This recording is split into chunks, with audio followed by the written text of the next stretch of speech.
thought I was going to Europe.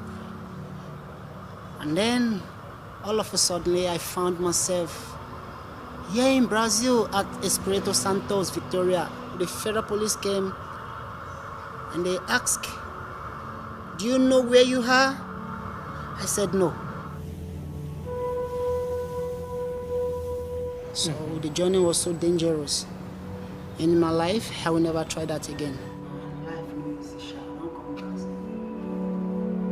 I pray the government of Brazil and Casamento, the migrant there, should have pity on me, have mercy on me to maybe look for a better job